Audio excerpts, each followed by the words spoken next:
I see Minister and the Deputy Minister one, my new friend, Dr. University WHO representative, Chief Chief Medical Officer, NFHXP and Director and Permanent Secretary and Director and our media colleague and other Ministry of Health and WHO UNICEF representative present here in this press meeting. I think after hearing from NPHA Executive Director and our Deputy CEO, Dr. Puri, I don't think I would like to have anything left which is related to the technical.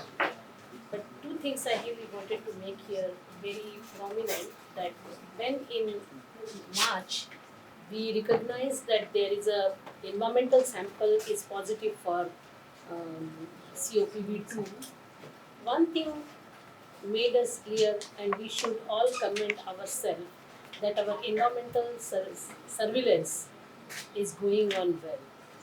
That is important thing for a country who is thinking of doing the end game polio end game strategy. But when we recognize this, then the second thing comes is how we respond to it. And under the Ministry of Health leadership, we started responding. And the response for whenever we have the like this non this vaccine oriented polio virus, then a very specific polio vaccine has been given. It's not the routine oral polio vaccine, it is not the injectable polio vaccine, but it is the NOPV, that is called the novel polio virus vaccine, NOPV2. The important thing is we cannot just do one dose, we need to have minimum 2 or maximum 4 supplementary immunization activities. Ministry of Health leadership has decided that we will do maximum, because what I observed in my 1.5 year stay in Sierra Leone, anything less than standard, gold standard, is not acceptable to our highest the political leaders. So they said we will do 4. 2 has been completed in May and June, which is, I think, very fast approach. And now we are planning for 3rd. This one is 3rd, and then the 4th one. So when we finish the 4th one, we will really be comfortable that we did the maximum effort for our children. One more important thing of this NOPV2, SIA 1, 2, and now this is 3, that UNICEF and WHO and Ministry of Health is not only concentrating on the children of Sierra Leone, but also the cross-border, because we know we are bordering with Liberia, we are bordering with Guinea, and then Guinea is bordering to Cote d'Ivoire, and then so first 2 rounds also and this round also is for all the 6 countries at one time. That is also important to block the transmission, because if Sierra Leone, it's a oral vaccine. So if these children are being vaccinated, but it is not covered by the next, and there is a cross-border thing, we may have risk. I'm not saying chances. We have a risk of over transmission. So this is the very good leadership plan to do a cross-border. Like 6 countries are doing the same time. And before that also there is a cross-border planning that the children moving from here and there should also be counted for. So this is another very specific point when we do these kind of outbreak management. And when I told you that NOPV2 is very specific for these kind of outbreak management, another quality or maybe a risk of these vaccines, this type of vaccine, that we have to do man-to-man, like vial-to-vial marking, means after the round, each used and unused vials need to be counted, reverted back to a proper space, and then disposed of. Because even if there is a one vial remain, there is a chance of environmental unsafety for our children. I would be happy to say that with Ministry of Health leadership, the district health management team with engagement of one NGO Focus 1000, the technical guidance of WHO, NPHA and UNICEF, in the first 2 rounds, we have collected 100% oil which were released. So whether they are used or not used, 100% counting back, and they have all been destroyed at the district level. I think this is one of the greatest quality point, which, so we are not only looking for the coverage, but we are also looking for how we can make our children safer, and the safest environment for them. And that is the all happened with the visionary leadership of Ministry of Health and also Sierra Leone. Just to give you some information that already the vaccines are arrived in this country, dry supplies are there, they are all been said, the teams has been created, it's around 4,000 teams, 14,000 teams across, so they will be available to give 4,000. Social mobilizers are there, but we have not stopped here.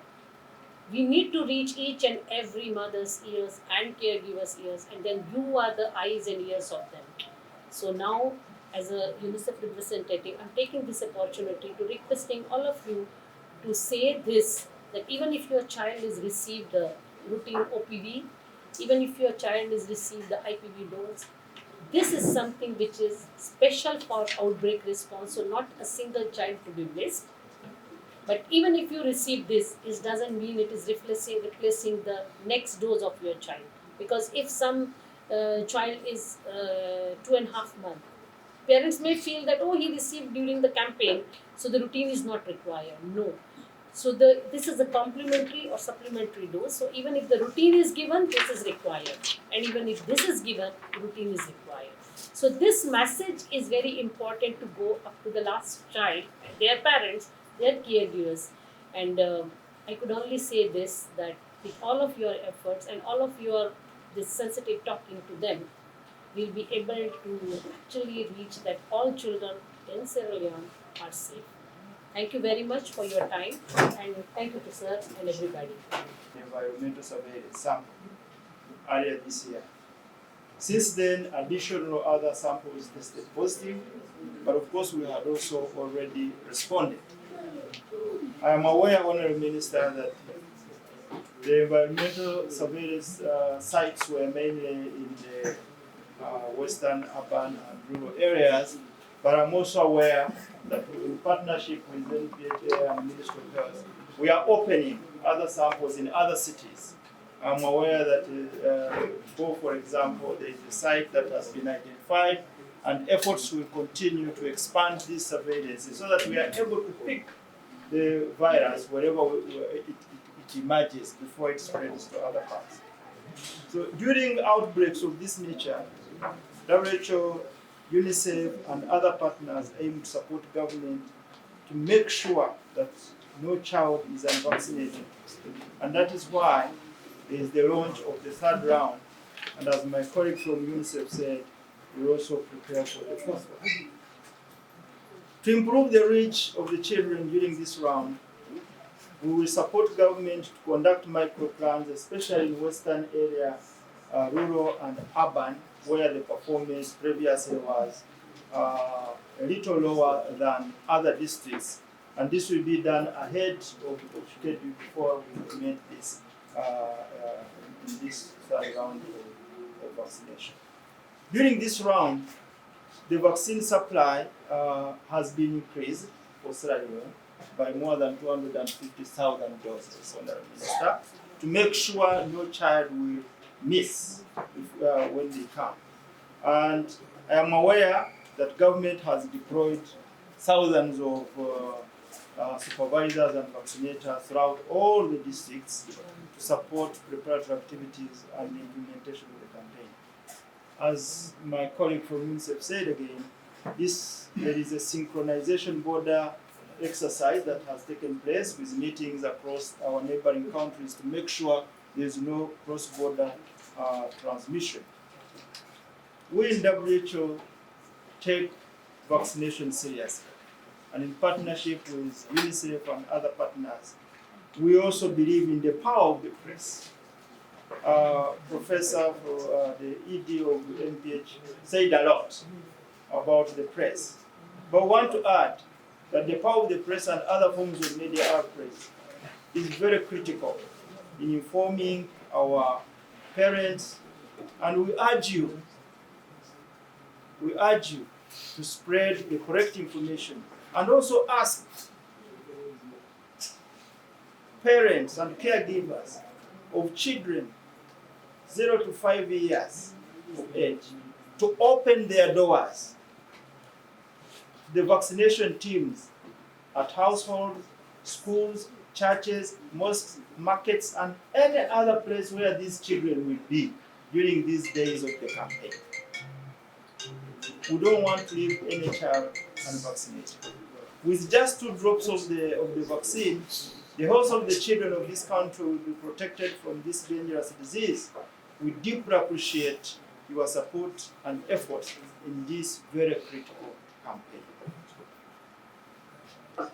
With funding from the global polio elimination partners, among them Gavi, the European Investment Bank, Bill and Melinda Gates Foundation, the Foreign and Commonwealth Development Office of the United Kingdom, and others, WHO, together with partners, UNICEF, and all the partners in the Global Elimination Program, we will ensure timely payment of all people that are involved, their allowances. We will make sure that vaccinators, supervisors, everyone that is playing a part in this campaign will be paid. And not only be paid, but will be paid in time.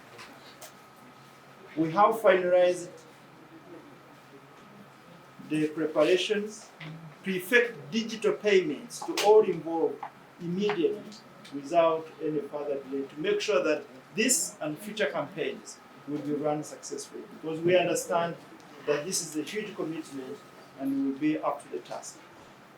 Let me end like this, that vaccines work. Vaccines are safe. And vaccines save lives by providing a crucial shield against dangerous diseases. So on behalf of WHO and the rest of us partners in this campaign, we want to assure you that the vaccines you have received in this country are safe and fully cleared by WHO for use in this target group. So please, let's bring all the children, let's access all the children so that we can protect them against any future outbreaks. I thank you.